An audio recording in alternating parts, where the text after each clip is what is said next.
Good evening, my favorite friends. How are you?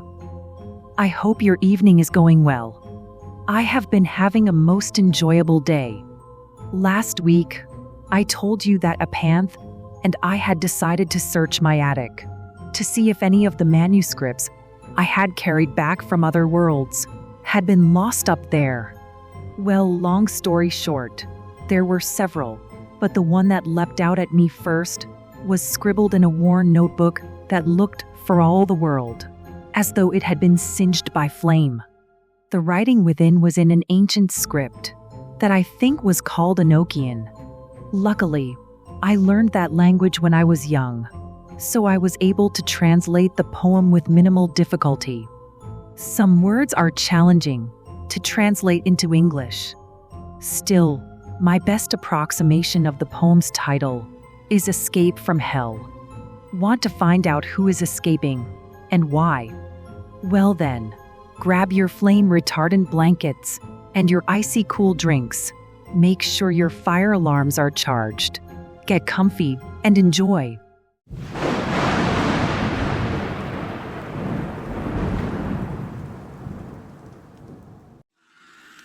Escape from Hell. It happened in hell. On one flame-swept morning, there was a great migration of damned souls to a certain cliff that rose above the pit and cast its shadow over burning coals. Demons ceased, tormenting the wailing spirits that they considered as their lawful prey.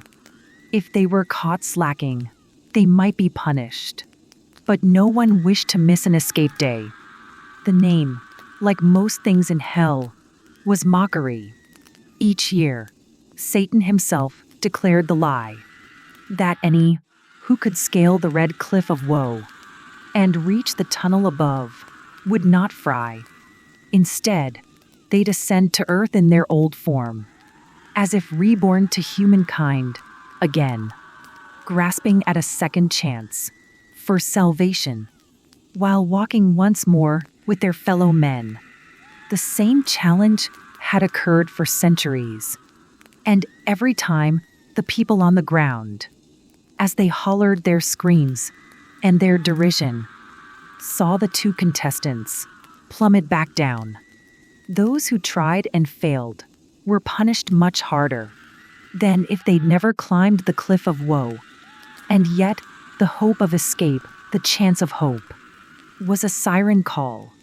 All asked, there did go. This year, the two souls chosen to scale the cliffs were each known for the sadness of their fate, and also for the single thing that linked them. The men were bound by their unceasing hate for one another. The first man was 20. On his death, his name had been Kevin Liar. Kevin had been born with a unique talent. When provoked, his strong emotions sparked fires. Kevin had noticed it in his childhood. An orphan, left in the cold world alone. He'd been helpless in the hands of the brutal, enduring things that would make grown men groan. One day, one of the carers was whipping him, and as the boy cried out in fear and pain, the man was blazing, screaming, burning, dying, never to harm another child again. The second soul was Davin, a detective. He was honorable and stern, though kind. He specialized in helping lost children.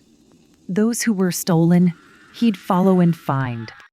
To begin with, the two men held similar strengths, both of them crawling upon rocky ground, both of them lonely, without family, but hoping to build one from people they found. Sadly, Kevin was noticed by awful men. They took him in and appeared to be kind, but they used him as a secret assassin for anyone who offended their minds. Davin, in his work, quickly picked up the trail of many strange deaths connected by fire. All of them were killers, men of poor repute, all of the sort most people would desire to see deceased. Yet justice demanded that the killer with flaming thoughts should be found. So Davin pursued. Kevin ran before him. They tangled, and their blood spattered the ground. How they tussled and strove is too much to tell. But by the time that Kevin was 20, and Davin twice that age, Davin loved a girl, a gentle woman with a young baby. The child was not his, and yet he loved the babe, each breath of her, as if she was his own. Kevin had many lovers in his dark nights, had wealth and power, and yet was alone. It happened that the men who controlled Kevin worried Davin was getting close to them, and so they took his woman and her baby. They told Kevin he should come and guard them, but sent another to prick with a poison Kevin's arm, so his power would roar fully. Just as Kevin saw the trap, he exploded, killing himself, the girl and her baby. Kevin was not surprised when the first pain died to open his eyes on the fields of hell. He wept and repented all that he had done, but knew his actions had a price as well. As for Davin, bereft of life and purpose, not willing to live without his lady, but too stubborn to stoop down to self-murder, hired himself as a mercenary. He lost his goodness in bitterness and all gall, until he could not tell the dark from light, or night from day, or goodness out of cruelty. So when he died, plummeted into night. When Davin struck the coals of hell one evening, the dreadful place trembled to feel his hate. Kevin, who had suffered there for a decade, but offered no complaint about his fate, felt it and knew Davin was coming for him. The first time that their eyes locked again, he tried to express his regret and his sorrow for what he'd done to the girl and baby. But Davin was a force of furious anguish. Revenge, he thought, was his sole chance of peace. So he trapped Kevin and tortured him so that even the demons walked away and ceased. Wrath rose to meet pain, and Kevin escaped him. And once more, over the broad fields of hell, the two men, who had once been injured children, cut bloody swaths as each avenged themselves. These were the two souls Satan had invited to try their mettle at the Cliff of Woe, anticipating endless entertainment, not only in seeing each cast a blow at the other, but in seeing two souls that, deep beneath the scars, he knew bore the light, tear from each other the hope of redemption, dragging each other once more into night. The demons did not know his thoughts, but sensed them. They roared and cursed with new vulgarity. They bet with souls, with jewels, with body parts. Which of the two would fall most easily? But Kevin stood and looked up at the steep wall and remembered a prayer said long ago, not that he should be granted life and freedom, but that Davin should be allowed to go. Davin too waited, but he cursed at Kevin, swearing that his soul would blink out and die before he saw the killer of innocence emerge to freedom and sunlight once more. He wondered why Kevin watched him so calmly, but couldn't comprehend his steady gaze. So, turned back to the demons who bet on him, and showed his muscled form, them to amaze. When the horn sounded, both men raced for the cliff, each starting the ascent on different sides. But even as the rocks sliced, split and gouged them, each viewed the other with dark, flint-hard eyes. And every movement brought the two men nearer, blades in their belts sharpened from wrought and bone, each one focused, not on the hope above them, but on the worst enemy each had known. Davin struck first. His blade found Kevin's left leg, piercing deep. Demons roared to hear the cry. Kevin struck Davin hard, but then retreated. His breath wheezed out in a rattling sigh. They both climbed up as moments turned to hours. Again and again, the harsh clashes came. But at last Davin slipped. He knew he would fall. And at the last, whispered his lover's name. That was when Kevin swung across the rockfall, grasping Davin by the arm and right hand. He hauled him up onto a long, narrow ledge. Davin looked up and seeing Kevin stand, strong above him, despite his bleeding leg wound, nodded once. Go ahead. I can't complain. Throw me down. Take the victory and climb up. Take everything from me, over again. Kevin didn't answer. Instead, his voice rose, above the shrieks and squawks of cruelty, and began to tell a tale Davin knew not. Kevin was telling him his own story. I don't know where the power came from. It lived before I could even write my own name. The first time it killed, I did not expect it. Perhaps even heaven would not have blamed me for ending the life of such a monster. But after that, I learned how to defend with the fire. Still, I intended no real harm, only to protect my innocent friends. But youth is hard, with no one to defend you. One by one, they were all taken from me. No adults cared until a sudden kindness came from the men who later controlled me. They didn't care, of course, but they seemed gentle when all else had been bitter and unkind. They said the men I killed were wicked, evil, that no one with wit could possibly mind if I took them out of the world. I believed. I was a fool. That sin I take on me, without complaint, but I swear on high heaven, I never meant to harm your family.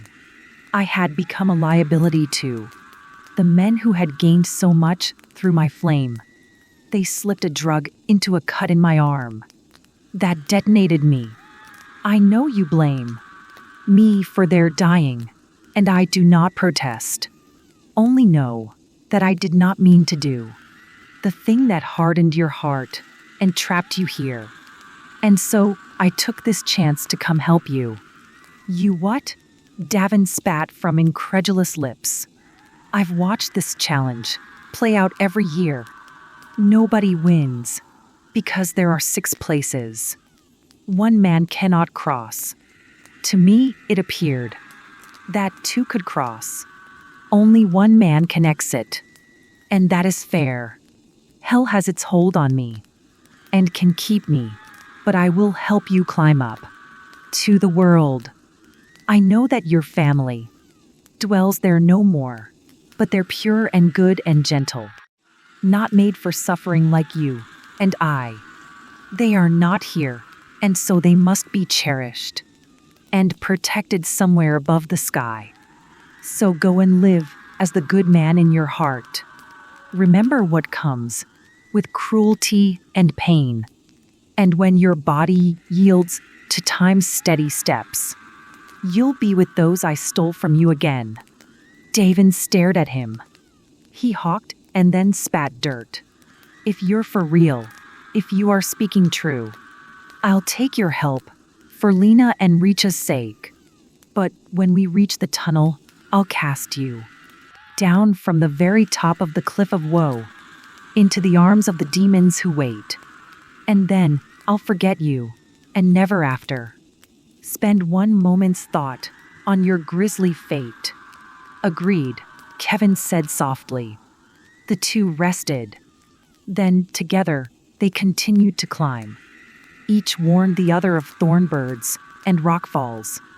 Each pulled the other aside just in time to avoid seeing the other plummet down, until they reached the very tunnel door, leading upwards to the world of the living, the door no soul had ever reached before.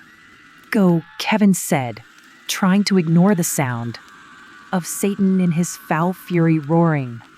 Wait, I forgot. He opened his arms wide and moved to the edge. The devil is waiting. For what it means, if it means anything. I am sorry for every pain I caused you. I never wished to be a wicked weapon. But my fate is just. No, you're coming too. Davin said. Kevin just gaped at the spirit, who had been his eternal enemy. I don't understand. The devils are waiting. Don't you wish to see what they do to me? No, Davin said. You killed the man I hated. That man thought killing innocents was play. He would never have given my soul freedom. Knowing the Prince of Lies would make him pay. You're coming with me to Earth. From that moment, I never after will see you again. Unless, perchance, we meet beyond the world's gates, in that place called heaven by mortal men. So two men much alike, once great enemies, became the first to walk free from hell's doors, not through courage, but the touch of two worn hands, as two strove together, although both were flawed. Subscribe to become a delicious darling. Ha! That ending made me clap my hands. I love it when the bad guys get their butts kicked in the final reel. So, what did you think, my delightful ones? Did the events in the poem really happen? Could the notebook hiding in my attic for all these years have been written by Kevin or Davin? And if so, why did they use such an ancient language to write it? I would love to hear your thoughts on the matter. Today's word for the comments is climb. Tell me what the scariest thing you ever climbed was, and why. Please take a moment before you leave to tap like, subscribe, and hit the notification bell. Not only does it help the channel reach more people, but it will make you an official delicious darling. Typically, I take my Wednesday evenings to do something new, but I am so excited about the other attic manuscripts that I will dive right back into translating. Until we meet again, be careful who you lend your talents to. Be cautious where you let anger carry you. Appreciate every good friendship. And sleep well, my delicious darlings.